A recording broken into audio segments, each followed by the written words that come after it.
Hercule et Morphée. On commence en nous montrant l'assignation des dieux à l'aube de la Grèce. J'aurais bien aimé savoir quelle a été celle de Narcisse.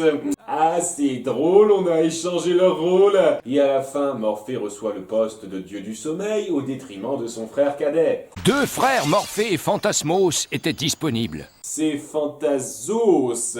Vous pourriez au moins faire le job de donner les noms corrects. C'est pas juste, c'est pas parce qu'il est plus vieux qu'il est meilleur que moi. S'il l'est, c'est grâce à son ancienneté. Oh, je viens juste d'inventer le terme. Tu viens d'inventer le substantif de ancien. Et moi, qu'est-ce que je deviens? Je pourrais peut-être créer une nouvelle fonction. Tu seras... Dieu des odeurs. Comment est-ce que tu sens la chose? Étant donné qu'il existe un demi-dieu des haricots, tu serais pas le plus mal loti. Je veux être le dieu du sommeil. Tonton, je veux être le dieu du sommeil. Je sens que tu vas être un méchant épique pour cet épisode. J'ai exactement le même problème avec mon jeune frère, Hadès. Ils s'en remettront. Faut croire que la rancune c'est de famille, comme la connerie. Depuis lors, nuit après nuit, Morphée parcourut le pays avec sa couverture, assurant à chacun une bonne nuit de sommeil. Si vous répétez les mêmes bêtises sans réfléchir, moi non plus je vais pas m'emmerder.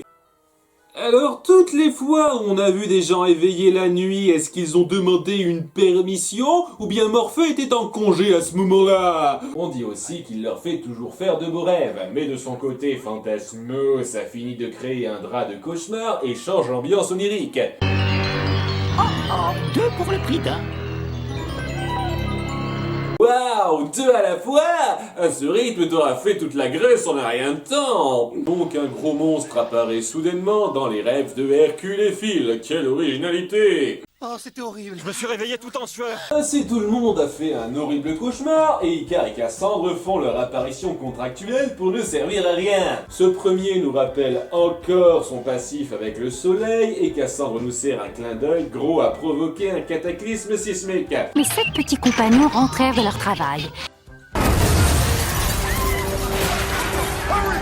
La nuit suivante, les cauchemars reprennent là où ils se sont arrêtés, top créativité, et ça commence à devenir inquiétant en Olympe. À quoi ça rime tout ça, hein? Le seul que tout le monde doit approuver ici, c'est toi. Sauf bien sûr la faute à distraitement balancer tes foudres sur Pompéi en faisant exploser ce volcan. Quoique, moi j'ai approuvé, hein. Ah, donc Zeus a nonchalamment tué des milliers de gens par accident. Tel père, tel fils.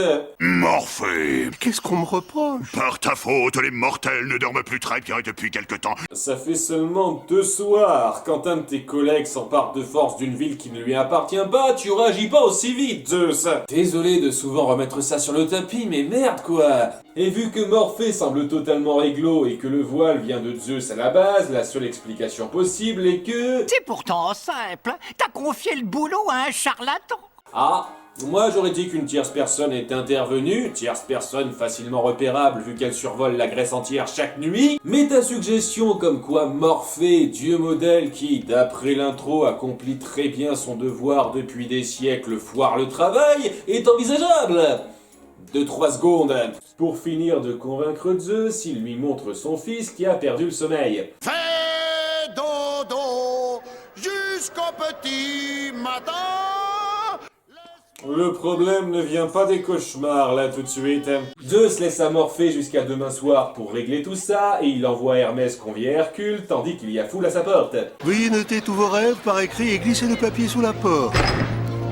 De retour à 7 heures, non mais de qui se moque-t-on? Vous savez même plus lire les chiffres romains? J'ai besoin d'un héros, je ne sais plus où donner de la tête. Et tu es le seul disponible aujourd'hui. Tous les héros confirmés ont pris leur congé, donc je me suis rabattu sur les apprentis. Qu'est-ce qui se passe? C'est à cause de mon frère Fantasmos. Il a trouvé le moyen de s'immiscer dans les rêves et de les rendre terrifiants. Ah, mais tu le sais que c'est lui, en plus.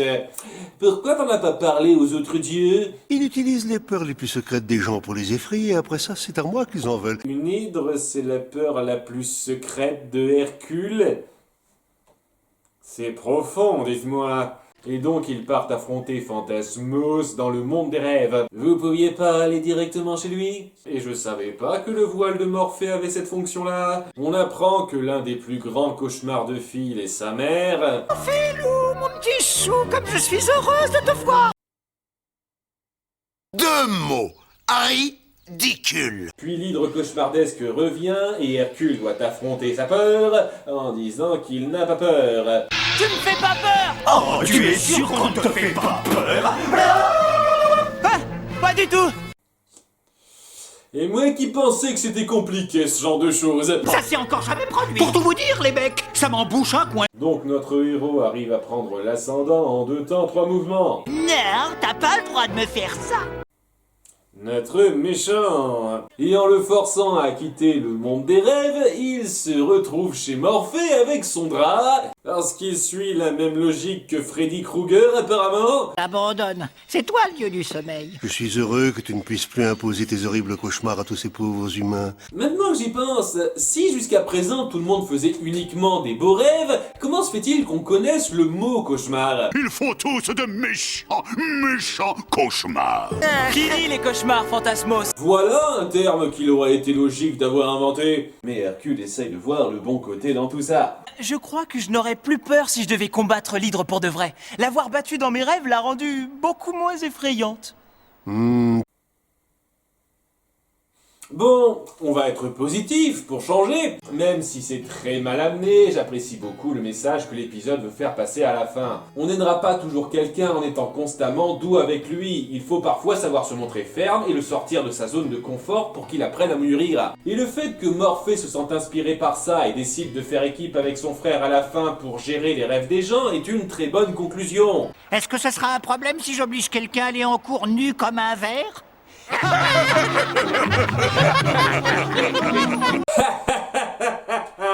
Grandissez un peu.